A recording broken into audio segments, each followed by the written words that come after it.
নমস্কার। চক্রধাম the cosmic healing স্টেশনে প্রত্যেককে জানাই স্বাগতম। আহার, নিদ্রা ও শ্বাস প্রশ্বাস থেকে মুক্ত জীবন কি সম্ভব? এগুলি ছাড়া কি মানুষ বেঁচে থাকতে পারবে? জীবনে বিভিন্ন কর্ম সম্পাদনে মানুষকে এই বন্ধনগুলিকে সরিয়ে রেখে জীবনের পদক্ষেপগুলি সহজভাবে অবলম্বন করতে পারবে? এই প্রশ্নের মুখোমুখি যখনই হয়েছে মানুষ,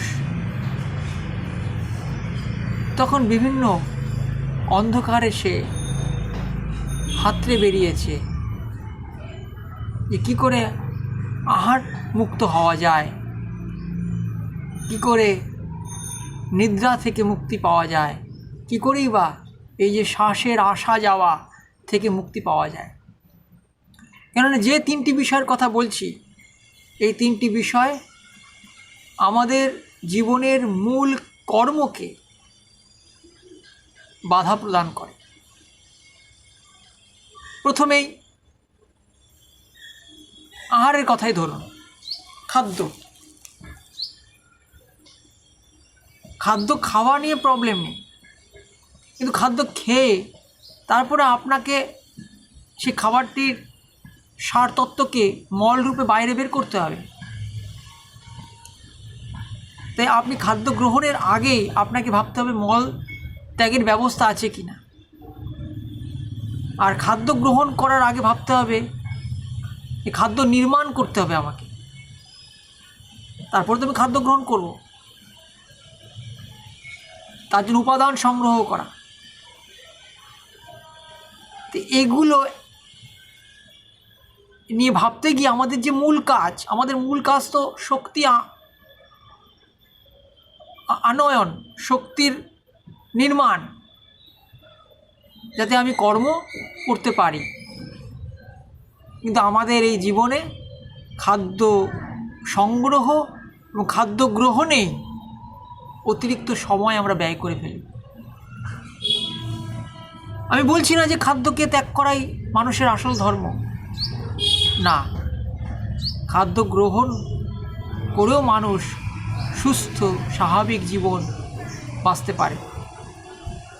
কিন্তু মানুষ যেভাবে আহারের উপর, খাদ্যের উপরে, খিদের উপরে যেভাবে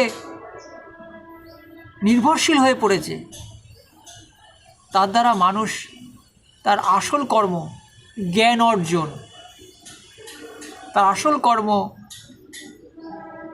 বিভিন্ন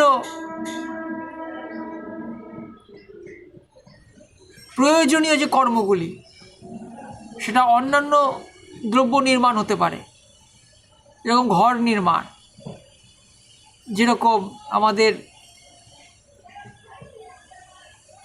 একটা জায়গা থেকে আরেকটা যাওয়ার জন্য যে পথ, সেটা নির্মাণ,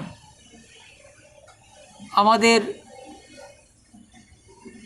এই সমস্যার কারণ কি সেই জানার জন্য যে আমাদেরকে চিন্তা ভাবনা করা, সেগুলো নিয়ে আমাদের কোনো সময় আর হাতে নেই। আমরা শুধু এই খাদ্য, বস্ত্র, বাসস্থান এর মধ্যেই ঢুকে বসে রয়েছি এবং জীবনে ভেবেই নিয়েছি যে এর জন্যই আমাদের জন্ম হয়েছে। এই খাদ্য, বস্ত্র, বাসস্থানকে সংগ্রহ করতে হবে এবং তার দ্বারাই জীবনে চলতে হবে। কিন্তু এইগুলো তো আমরা পেয়েও আমরা মূল সমস্যার সমাধান করতে পারছি না। আমাদের কত রকম রোগ, আমাদের কত রকম জীবনের সমস্যা, এগুলো একটা সমাধান আমরা করতে পারছি না। কিন্তু খাদ্য গ্রহণ আমাদের করেই চলে যেতে হচ্ছে দিনের পর দিন। তাই এই খাদ্য গ্রহণ যদি আর করতে না হয়, অর্থাৎ এর পেছনে যে চিন্তাটা আর না করতে হয়, খাদ্য গ্রহণ করুন বা না করুন, আপনি সুস্থ। আমি বলছি না খাদ্য ত্যাগই আসল রাস্তা, কিন্তু খাদ্যের উপরে নির্ভরশীল জীবন থেকে মুক্তির জন্য বলছি, স্বাধীনতা পান। খাদ্য আপনাকে যেন আপনার নিজস্ব কর্ম থেকে বাধা না দেয়, কর্মর দিকে আপনাকে নিয়ে যেতে বাধা না দেয়। আহারের জন্য আপনি আপনার জীবনের বিভিন্ন কর্মকে সম্পাদন করতে পারছেন না, এই অবস্থা যেন খাদ্য না তৈরি করে আপনার জীবনে। তার জন্য আহার মুক্তি অবশ্যই দরকার, এবং আহারের বন্ধন মুক্তির কথা বলছি। আমি খাদ্য থেকে মুক্তি বলছি না। দিনে 3-4 বার অনেকে খাচ্ছেন, একবার খেয়েই চলে যেতে পারে, আবার কেউ 2 বার খেতে পারেন, 3 বার খেতে পারেন, খান, কোনো অসুবিধা নেই। কিন্তু খাওয়ার জন্য আপনাকে, খাওয়ার বন্ধ করার কথা বলছি না, খাওয়ার জন্য আপনাকে আপনার কর্ম থেকে বঞ্চিত না করে। আমি অনেকে আছে খাবারের চিন্তা করে না, কাজের জন্য অর্থ উপার্জন করতে হবে, তাকে কর্ম করতে হবে। কিছু কর্মসাধক, কর্মপ্রেমী মানুষজন খাবারের প্রতি অবহেলা করে। তাদের বলছি সাবধান। দেহে যদি আপনি খাদ্য গ্রহণ না করে, দেহকে পুষ্ট না করেন, তাহলে কিন্তু আপনার এই দেহ থাকবে না, দেহ রোগগ্রস্ত হয়ে যাবে এবং দেহের শক্তি দুর্বল হয়ে যাবে, এবং আপনি আর সাধারণ কর্মটুকু করার ক্ষমতা থাকবে না। তাই সেই কর্মপ্রেমী, কর্মযোগী, কর্মসাধকদের বলছি খাদ্যের দিকে নজর দিন। তাদের বলছি খাদ্যের দিকে নজর দিন, আপনারা অবশ্যই সঠিক সময় সঠিক খাদ্য গ্রহণ করুন। কিন্তু আপনাদের জীবনে এই চক্রধামের এই শক্তি আপনারা গ্রহণ করুন, যার দ্বারা আপনারা আপনাদের কর্মে নিশ্চল, অবিচল হয়ে আপনাদের কর্ম করতে পারেন, তার সাথে আপনারা খাদ্যকেও গ্রহণ করতে পারেন। আপনাদের যে উদ্দেশ্য সেটা পূর্ণ হয়, খাদ্য আপনাদের বাধা না দিতে পারে, কিন্তু খাদ্যের গ্রহণের অভাবে আপনাদের যে সমস্যা আজ হচ্ছে সেগুলো যাতে আগামীতে না হয়, তার জন্য চক্রধাম আপনাদের জন্য ব্যবস্থা করেছে।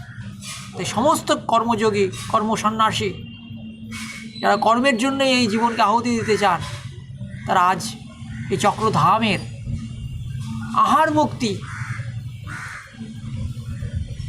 শক্তি প্রয়োগ করে নিজেদের জীবনে আহার থেকে মুক্ত হন।